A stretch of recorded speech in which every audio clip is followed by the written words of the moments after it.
Tu nous balances un secret sur Vin Diesel. C'est un très bon chanteur. Il peut chanter du Brel. Ne me quitte pas et c'est formidable. Oh!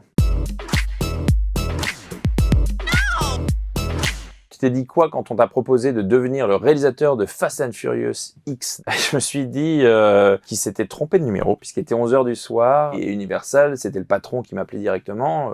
On se connaît, mais voilà, il m'appelle pas à 11h du soir, donc je lui ai envoyé un texto en lui disant « Je pense que vous avez fait une erreur ». Il me dit « Non, rappelez-moi tout de suite ». Et je l'ai eu au téléphone, il m'a envoyé un scénario que j'ai lu, et il m'a dit « Est-ce qu'on peut se parler à 5h du matin ?» parce qu'il était à Londres, moi j'étais à Los Angeles. L'appel du matin, je leur ai dit « C'est impossible, enfin, trouver un réalisateur qui arrive à le faire, mais moi je ne peux pas le faire. » J'ai raccroché, ma femme s'est levée, elle m'a dit « T'es tout pâle, t'as pas dormi ?» Non, j'ai pas dormi. On m'a proposé le nouveau Fast and Furious. Et elle m'a dit « Ah ?»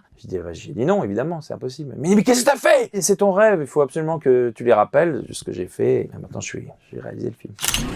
Tommy, j'étais sûr que tu viendrais me voir.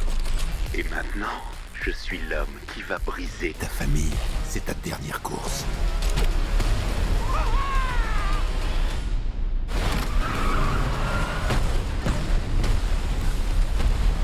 C'est comment diriger une production qui dépasse les 300 millions de dollars. En fait, on est un peu chef d'orchestre. J'ai des équipes un peu partout, à Rome, au Portugal. Je suis moi-même à Londres. Je suis un peu comme à la NASA avec des écrans partout et je dis et Action Rome, et Action Portugal, et Action Londres. Je dirige tout le monde. C'est un espèce de système de super production. Mais finalement, au bout du compte, c'est la direction d'acteur, c'est le cadre de caméra et c'est le récit, c'est ce qu'on raconte. Et c'est pas tellement l'argent qui fait la différence. Il paraît que Paul Walker sera dans Fast and Furious X. Vous verrez Paul Walker dans Fast and Furious X puisque on revient en 5e film à Rio. Donc vous verrez des images de Paul, des images inédites. On a utilisé un petit peu un angle différent, mais voilà, c'est tout. T'as envie de leur dire quoi à ceux qui disent « Encore un Fast and Furious ?» Bah oui, mais moi j'adore. Chaque fois on nous surprend, chaque fois le ton est différent, et les acteurs évoluent. C'est la seule franchise où les mêmes acteurs ont passé le plus de temps dans la peau de ces personnages. Il y a une évolution, il y a quelque chose de vraiment différent. Et là, c'est vrai qu'on arrive vers la fin et ce Fast and Furious est vraiment, vraiment différent. Mais si vous l'avez pas vu les autres, vous pouvez très bien y voir celui-ci et vous régaler, j'espère.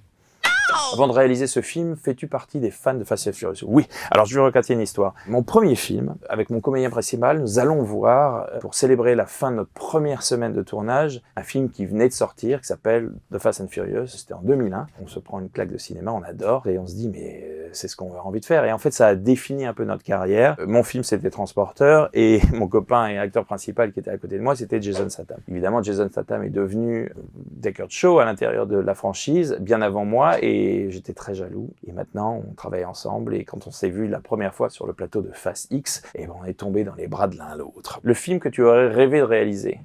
On veut voir le film! Merde! Bah, c'est un film avec un jeune acteur de talent, un mec qui monte.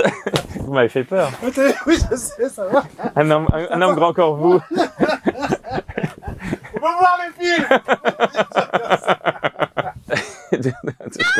Le film que tu aurais rêvé de réaliser. Il y a un film que j'aurais adoré faire, que j'ai préparé avec James Cameron, un film qui se passe dans le corps humain, et c'était un truc extraordinaire, et j'espère un jour qu'on arrivera à le réaliser ensemble, parce que c'était absolument formidable.